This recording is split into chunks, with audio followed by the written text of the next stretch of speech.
Hello, Strength Matters. Welcome to another edition of Whiteboard Wednesdays. I'm Scott Olson. This is Phil McDougall.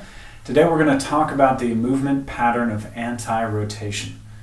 Phil, lead us through this.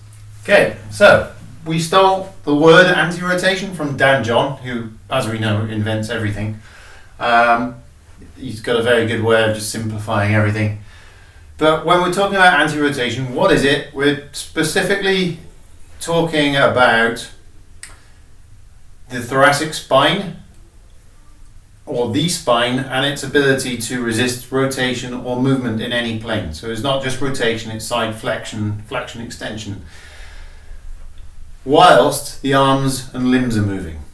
So that's this stays still while arms and legs are moving, which is kind of the first step when it comes to rehabbing any person with prolapsed lumbar disc. All we're trying to do is teach them to keep this still whilst creating movement elsewhere. It came up a few weeks back. Somebody said, anti-rotation is a little bit confusing. It means other things as well. It basically means resisting movement. It means stabilizing. It means resisting any kind of external force. So I'll do a quick example with Scott. Scott, if you can reach forward with your hands. Okay, now I'm going to just show you how we can work anti-rotation to Scott's body. So I'm getting you to pack your shoulders. That means depress your shoulders, flare up your lats, point your biceps up to the ceiling. So you're externally rotating glenohumeral joint. So that way his shoulders are nice and fixed to his torso now. Wherever I push his arms, his torso is going to go. Now it's your job to not let me move you. So I'm going to push that way. Because his arms are fixed to his torso with no movement available, now this is essentially a midsection activity.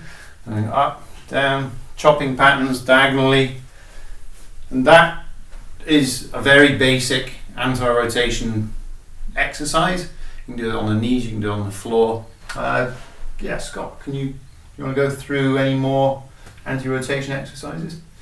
Well, I want to apply it actually to, so classically when I work with younger athletes, high school students even younger, one of their biggest issues in the sport that they might be getting good at is that their spine is moving too much all the time.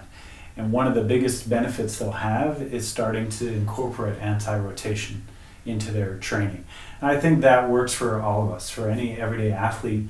Whatever your programming, whatever your movement passion, just understanding that there are ways to incorporate these movement patterns and stress these lines to learn that, my spine can be stable, it can be safe, it can be strong enough. So in terms of, I'll just say where it applies in the everyday life, this is happening anytime we're carrying stuff, especially in one hand, that computer bag, the laptop, as we're transferring dog food into the car.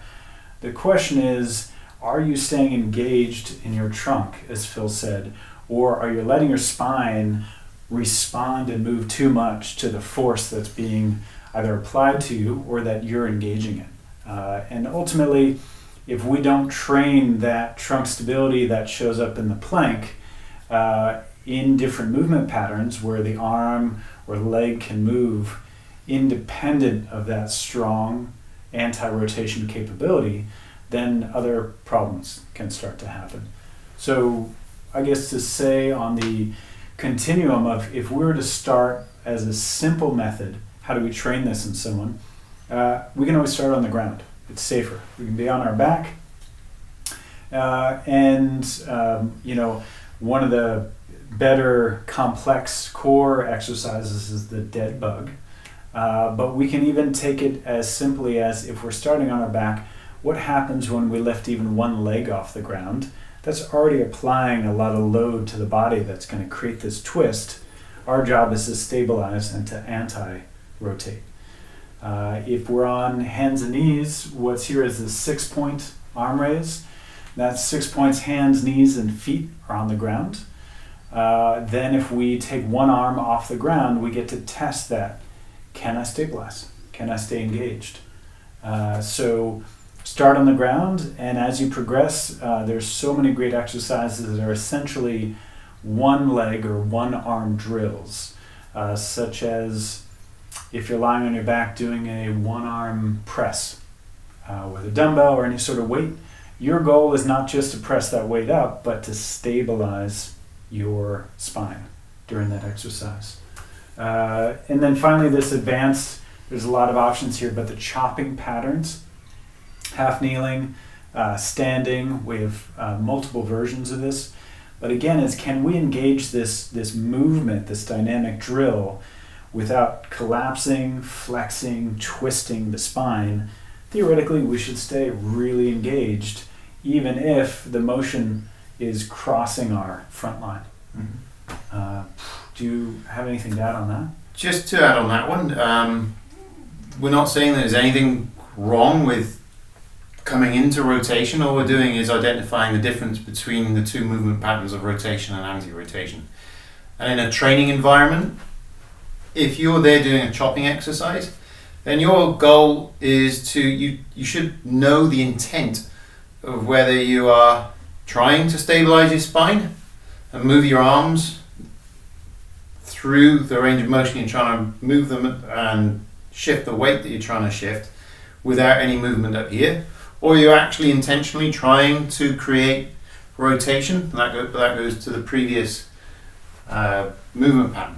So it's probably a good time to mention how the last 4 Whiteboard Wednesdays all tie into each other very closely. We've got the movement patterns. So out of the 7 human movement patterns, 2 of them, rotation and anti-rotation, they're both transverse plane movements. One is creating movement, one is resisting movement in the spine, while the arms and legs are producing force. As we've mentioned previously, a neutral spine transmits force very well. A flexed, loose, laterally flexed spine doesn't. So then the components of athleticism, mobility and stability, these 4 tie into each other. Rotation essentially relies on mobility. Anti-rotation relies on stability. In order to train stability, you're essentially training anti-rotation, vice versa. Yeah. So these 4 are all very well connected. Look out for an accompanying video, and we'll go through some of the anti-rotation exercises, and the blog will list pretty much all of them in a very categoric order, with lift, suitcase deadlifts, all sorts, everything, all the way from the most basic to the most advanced. So if you're not already training it, play with anti-rotation. I think you'll see a lot of crossover benefit in some of the other activities you're involved in, and ultimately in more strength. That's strength from an efficient, connected body. As always, thanks for joining us. Stay tuned for the next one. Thanks for watching.